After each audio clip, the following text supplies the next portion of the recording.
Subscribe now and press the bell icon. Never miss an update. Hello दोस्तों, good morning. स्वागत है एक बार फिर से आप सभी का Mishra ji technical YouTube channel में। दोस्तों आज है 3 मार्च और 3 मार्च 2019 के करंट अफेयर के क्वेश्चंस के बारे में आज की इस वीडियो में हम लोग डिटेल में जानेंगे। अगर आप चैनल पर नए हो तो सब्सक्राइब जरूर कर लेना ऐसे ही वीडियोज रोजाना सुबह में देखने के लिए। इस वीडियो की PDF फाइल आपको टेलीग्राम ग्रुप में मिल जाएगी, तो वहाँ से भी आप लोग जुड़ सकते हैं। इसके साथ ही मैंने अनअकैडमी पर बहुत सारे कोर्सेज अपलोड किए हुए हैं, तो उनको आप लोग बिल्कुल फ्री में देख सकते हैं। अगर आप RRB NTPC के लिए, RRB JEE के लिए तैयारी कर रहे हैं तो आपके लिए बहुत ही ज़्यादा बेनिफिशियल होगा। उसमें स्पेशल GK का जो कोर्स अपलोड किया गया है वो बहुत ज़्यादा इंपॉर्टेंट है, तो जाइए वहाँ पर जाकर फॉलो कर लीजिए, ठीक है। लिंक डिस्क्रिप्शन में दिया हुआ है। चलिए देखते हैं लास्ट डे के क्वेश्चंस को। तो लास्ट डे का पहला क्वेश्चन था दोस्तों, वर्तमान में कॉर्पोरेशन बैंक के CEO कौन है? तो कॉर्पोरेशन बैंक के CEO और MD हैं दोस्तों जय कुमार गर्ग। कौन है? जय कुमार गर्ग। मैंने आपको इन बैंकों के भी बारे में बताया था, इन नामों के बारे में, कि इनके आप लोग अगर CEO के नाम पता हो कि ये किस बैंक के हैं तो आप लोग बताइएगा। तो मैं रिवाइज करा देता हूँ। उषानंद सुब्रमण्यम है इलाहाबाद बैंक की, टी लता हैं कि धनलक्ष्मी बैंक की, शक्तिकांत दास हैं गवर्नर हैं, ये 25वें गवर्नर हैं RBI के, ठीक है। नेक्स्ट है IDBI बैंक की स्थापना कब हुई? तो IDBI बैंक की स्थापना हुई थी दोस्तों 1964 में। तो इन दोनों क्वेश्चंस के बारे में जिन लोगों ने डिटेल में बहुत अच्छे से लिखा है आंसर करके, उनके नाम मैं आपको वीडियो के एंड में बताऊंगा। चलिए देखते हैं आज का पहला क्वेश्चन। आज का पहला क्वेश्चन है, शून्य भेदभाव दिवस कब मनाया जाता है? तो शून्य भेदभाव दिवस दोस्तों प्रत्येक वर्ष मनाया जाता है 1 मार्च को। पहले मार्च को, 1 मार्च को मनाया जाता है शून्य भेदभाव दिवस, जीरो डिस्क्रिमिनेशन डे। अब ये क्यों मनाया जाता है? ये इसलिए मनाया जाता है दोस्तों, दुनिया भर में जो लोगों द्वारा जो भेदभाव किए गए रहते हैं, इनकी वजह से जो विवाद उत्पन्न हुए रहते हैं, उन विवादों के निपटारे के लिए, यानी कि मुद्दे के समाधान के लिए ये मनाया जाता है, ठीक है, पूरे विश्व भर में। तो इस बार के शून्य भेदभाव दिवस की थीम क्या रखी गई थी? इस बार की थीम थी act to change law that discriminate. क्या थी? Act to change law that discriminate. 27 फरवरी 2014 से ये मनाया जाता है, इसको आपको याद रखना है। कब से? 27 फरवरी 2014 से ये मनाया जाना स्टार्ट हुआ। क्लियर है? शून्य भेदभाव दिवस 1 मार्च को। चलिए नेक्स्ट देखते हैं, केंद्र और किस बैंक ने मुंबई मेट्रो की 2 लाइनों के संचालन के लिए $926 मिलियन के ऋण समझौते पर हस्ताक्षर किए? तो केंद्र और अभी हाल ही में ADB ने, किसने? ADB ने, एशियन डेवलपमेंट बैंक ने मुंबई मेट्रो की 2 लाइनों के लिए $926 मिलियन के ऋण समझौते पर हस्ताक्षर किए हैं, ठीक है। यानी आसान लैंग्वेज में बात करें तो ADB देगा मुंबई मेट्रो की 2 लाइनों के संचालन के लिए केंद्र सरकार को $926 मिलियन रुपए, ठीक है। ये 2 लाइनें जो संचालन हैं होंगी मुंबई मेट्रो के क्षेत्र में आएंगी। इनका संचालन 2022 से होगा, यानी 2022 तक ये चालू हो जाएंगी, ये मेट्रो लाइनें, दोनों लाइनें, ठीक है। अब एशियन डेवलपमेंट बैंक के बारे में कुछ और जान लेते हैं। इसका मुख्यालय है दोस्तों मनीला में। मनीला पड़ता है फिलीपींस में, फिलीपींस की राजधानी है मनीला। इसकी स्थापना हुई थी 1966 में और इसमें वर्तमान में 67 देश जुड़े हुए हैं। कितने? 67 देश जुड़े हुए हैं एशियन डेवलपमेंट बैंक से, एशियाई डेवलपमेंट बैंक से, ठीक है। आगे बात करते हैं, मूडीज के अनुसार 2019 में भारत की विकास दर कितनी होगी? तो मूडीज़ ने अभी हाल ही में अपनी रैंकिंग जारी की है, अपना प्रेडिक्शन जारी किया है, जिसमें उन्होंने बताया है कि 2019-20 में भारत की अर्थव्यवस्था दोस्तों 7.3 रहने वाली है। कितना? 7.3% रहने वाली है भारत की ग्रोथ रेट। अब मूडीज़ क्या है? मूडीज़ दोस्तों एक प्रकार की संस्था कह लीजिए, जो कि इकोनॉमिक की ग्रोथ पर कंट्रीज़ की एक रेटिंग निकालता है, उनका प्रेडिक्शन करता है, ठीक है। इकोनॉमिक ग्रोथ पर, विकास दर की का प्रेडिक्शन करता है। इंडिया की इकोनॉमी की ग्रोथ रेट का प्रेडिक्शन किया है 2019-20 के लिए 7.3%। क्लियर है? चलिए अब नेक्स्ट देखते हैं। नेक्स्ट है, हाल ही में किस केंद्र मंत्री ने मन Ki Baat a social revolution on radio नामक पुस्तक का अनावरण किया या विमोचन किया? तो अभी हाल ही में केंद्रीय वित्त मंत्री यानी कि फाइनेंस मिनिस्टर अरुण जेटली ने मन Ki Baat a social revolution on radio नामक पुस्तक का अनावरण किया है, विमोचन किया है, इस पुस्तक को रिलीज किया है, इस बुक को रिलीज किया है, ठीक है। अब इस बुक में है क्या? तो मन की बात आप लोग जरूर सुने होंगे, ये रेडियो में जो प्रधानमंत्री नरेंद्र मोदी जी अपने मन की बात करते हैं, ठीक है, संडे को। तो इस पुस्तक में उस पर एक पुस्तक लिखी गई है, बुक लिखी गई है, अरुण जेटली जी ने जिसको रिलीज किया है। अगर बात करें हम लोग इस पुस्तक की, तो इस बुक में दोस्तों मन की बात के जो कार्यक्रम आता है उसके 50 एपिसोड का संकलन किया गया है, यानी कि 50 एपिसोड्स का कलेक्शन है इस बुक में, Mann Ki Baat a social revolution on radio. Okay, चलिए नेक्स्ट देखते हैं। नेक्स्ट है, हाल ही में IRCTC ने किस नाम से अपना डिजिटल पेमेंट गेटवे लॉन्च किया? तो IRCTC ने अभी हाल ही में IRCTC iPay, क्या IRCTC iPay नाम से अपना डिजिटल पेमेंट गेटवे लॉन्च किया है। अच्छा, ये पेमेंट गेटवे क्या है? चलिए हम लोग इसे सिंपल लैंग्वेज में समझते हैं। गेटवे मतलब समझ लीजिए एक प्रकार का रास्ता, ठीक है। मान लीजिए आप लोग कोई ऑनलाइन ट्रांजैक्शन करते हो, कोई चीज़ ऑनलाइन परचेज करते हो, तो जब आप लोग कोई चीज़ ऑनलाइन परचेज करोगे तो आप पेमेंट करोगे। पेमेंट करते समय आपके सामने ऑप्शन आता है, ठीक है, पेटीएम से करना चाहते हो, गूगल पे से करना चाहते हो, UPI से करना चाहते हो, किस माध्यम से करना चाहते हो। तो आप जिस माध्यम से करते हो उसे ही कहते हैं हम लोग गेटवे, ठीक है। तो जब ये गेटवे होता है तो जब आप कोई चीज़ परचेज करते हो तो थोड़ा पेमेंट ये भी अपना चार्ज ये भी लेता है, ठीक है, कुछ परसेंट में या फिर कुछ पॉइंट्स में ये भी चार्ज आपका काटता है। तो ये गेटवे भी दोस्तों कई कंपनियों के होते हैं, जैसे पेटीएम का गेटवे होता है, इंस्टामोजो का गेटवे होता है, और भी कई कंपनियां हैं उनके गेटवेज अवेलेबल हैं। तो अब तक क्या होता था दोस्तों, जब आप IRCTC से टिकट कोई बुक करते थे तब वो गेटवे भी अपना चार्ज काटता था, ठीक है, कुछ पेमेंट वो भी लेता था आपका, आप यहीं में से। तो अब क्या होगा, IRCTC ने अपना गेटवे पेमेंट गेटवे लॉन्च कर दिया है। तो अब ये IRCTC का iPay नाम का जो गेटवे है इसके थ्रू आप लोग पेमेंट कर पाओगे। तो यानी किसी थर्ड पार्टी की, किसी थर्ड कंपनी की ज़रूरत नहीं पड़ेगी। अब मान लीजिए पेटीएम का पेमेंट गेटवे से आप लोग पेमेंट करते थे तो पेटीएम थर्ड पार्टी हो गया, ठीक है। तो अब लेकिन आपको थर्ड पार्टी की ज़रूरत नहीं पड़ेगी। IRCTC ने अपना पेमेंट गेटवे iPay लॉन्च कर दिया है, ठीक है। इससे आपको एक्स्ट्रा चार्ज नहीं देना पड़ेगा।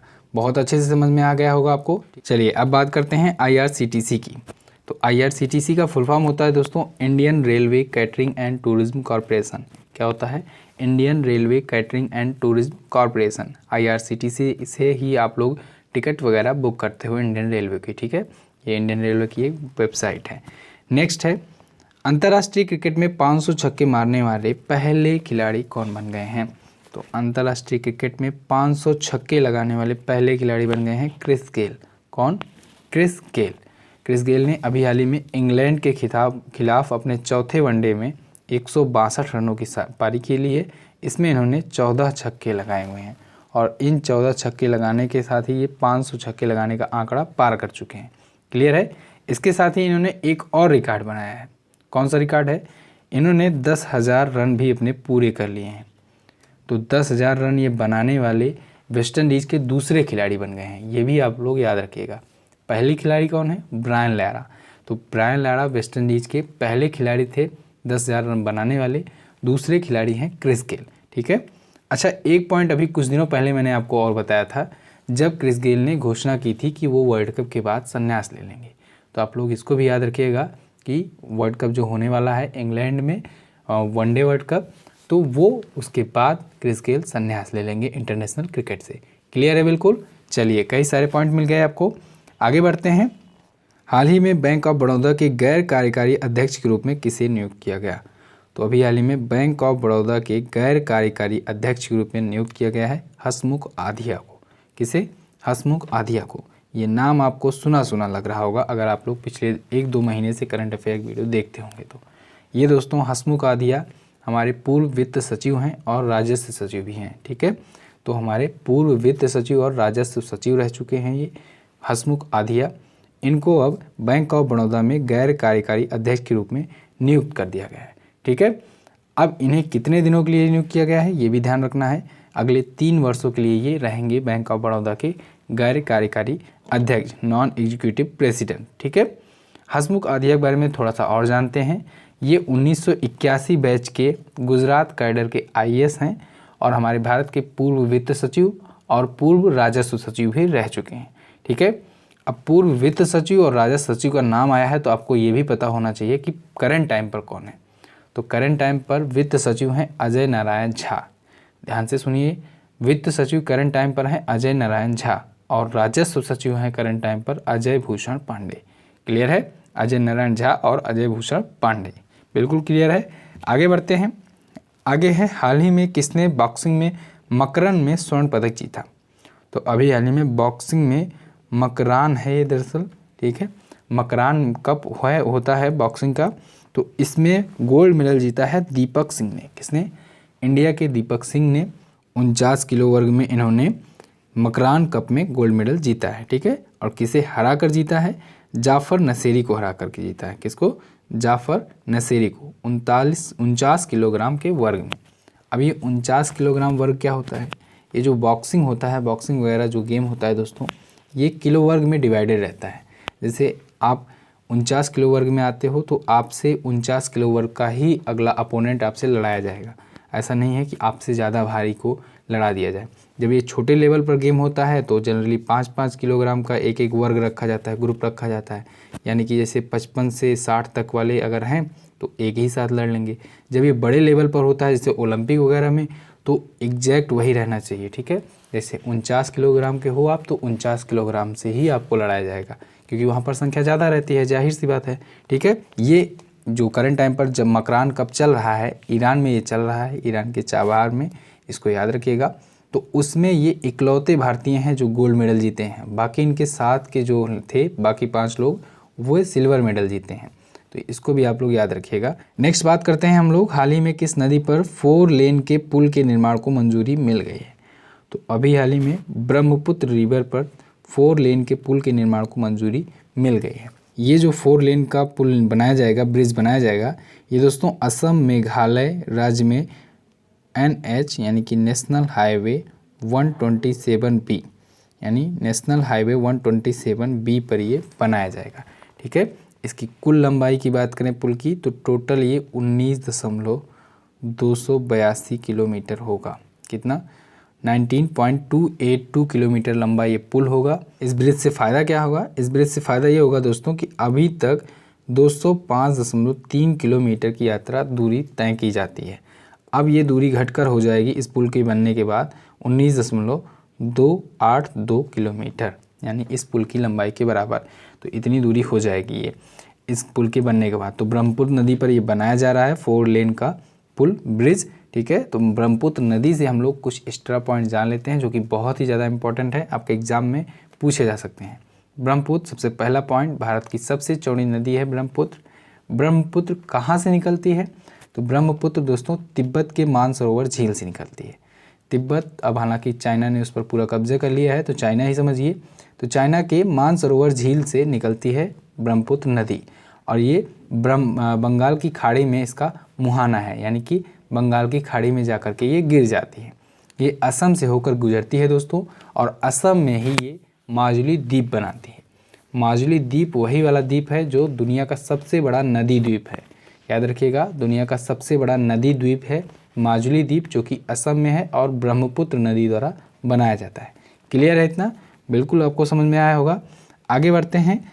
अगला है, हाल ही में किसे Atal Bihari Vajpayee lifetime achievement award से सम्मानित किया गया? तो अभी हाल ही में थंगा दारलोंग को, किसे? थंगा दारलोंग को Atal Bihari Vajpayee lifetime achievement award से सम्मानित किया गया। इमेज में देख लीजिए इनको। ये दोस्तों एक आदिवासी संगीतकार हैं। ये रोजम नाम का एक संगीत वाद्य यंत्र है जो है उसे बजाते हैं। क्या बजाते हैं? रोजम बजाते हैं। रोजम क्या होता है? रोजम दोस्तों बांस की बनी हुई एक बांसुरी जैसा कोई वाद्य यंत्र होता है, इनका म्यूजिकल इंस्ट्रूमेंट होता है, इसी को ये बजाते हैं, रोजम जिसे कहते हैं। तो थंगा दारलोंग को दिया गया है Atal Bihari Vajpayee lifetime achievement का अवार्ड। त्रिपुरा सरकार ने इसे दिया है, इसको भी आपको ध्यान में रखना है। और इसके साथ एक पॉइंट जो आपके लिए बहुत ज़्यादा इम्पॉर्टेंट है वो ये है कि जनवरी 2019 में ही इन्हें पद्मश्री अवार्ड दिया गया, यानी इसी साल जनवरी मंथ में इनको पद्मश्री अवार्ड मिल चुका है, ठीक है। थंगा दारलोंग को, आदिवासी संगीतकार हैं ये। क्लियर है? तो बस दोस्तों फिलहाल आज के दिन के करंट अफेयर के क्वेश्चन से बस इतना ही। आई होप आपको काफ़ी कुछ सीखने को मिला होगा, कुछ एक्स्ट्रा पॉइंट भी मिला होगा। तो अगर आपको कुछ सीखने को मिला है और वीडियो कहीं पर भी थोड़ा सा भी अच्छी लगी है तो वीडियो को लाइक कर दीजिएगा, अपने दोस्तों के साथ शेयर ज़रूर कर दीजिएगा। चलिए अब हम लोग बात कर लेते हैं क्वेश्चंस ऑफ द डे की, यानी आज के क्वेश्चंस की। तो आज का पहला क्वेश्चन है, आंध्र प्रदेश में बनाए जा रहे भारत के 18वें रेलवे जोन का मुख्यालय कहाँ होगा? कल की वीडियो में मैंने बताया था 18वें रेलवे जोन के बारे में, तो इसका मुख्यालय कहाँ होगा, इसके बारे में आप लोग को कमेंट करके बताना है। नेक्स्ट है पूर्णतः भारतीयों द्वारा संचालित भारत का पहला बैंक कौन सा है। तो इन दोनों के क्वेश्चंस के बारे में आप लोग को जो भी पता हो आप लोग बताइएगा। अब बात करते हैं कि लास्ट डे के क्वेश्चंस के बारे में किन लोगों ने एक्सप्लेन करके लिखा है। तो जिन लोगों ने डिटेल में लिखा है उनके नाम हैं जयश्री चौधरी, कुणाल भास, सूरज माने, अंकित कुमार, थानु कुमार, भोमा राम, प्रिया पांडे, ममता रानी, गौरव अधिकारी, गोलू गुर्जर, सोनिका भारद्वाज, यादव अंकुर, अमर मीना, राज कुमावत, सृष्टि मिश्रा, आंचल मिश्रा, सुमन राजपूत, अभिमन्यु कुमार, गुलशन दुबे, अमृता शर्मा, संगीता रावत, आयुषी सनोदिया, तृप्ति उपाध्याय, पूरन मानसूरी। इतने लोगों ने डिटेल में आंसर किया है। आप लोग भी 9 बजे सुबह के पहले डिटेल में आंसर किया करो। जितना सुबह हो सके उतना सुबह आप लोग उठकर करंट अफेयर वीडियो देखने की कोशिश किया करो। तो बस दोस्तों फिलहाल आज की इस वीडियो में बस इतना ही। सब्सक्राइब जरूर कर लेना ऐसी ही वीडियोज़ रोजाना देखने के लिए। PDF फाइल डाउनलोड करने के लिए हमारे टेलीग्राम ग्रुप से जुड़ जाइए, वहाँ पर आपको PDF फाइल भी मिल जाया करेगी। मिलते हैं अगली वीडियो में, तब तक के लिए नमस्कार, जय Hind, Vande Mataram. Subscribe now and press the bell icon. Never miss an update.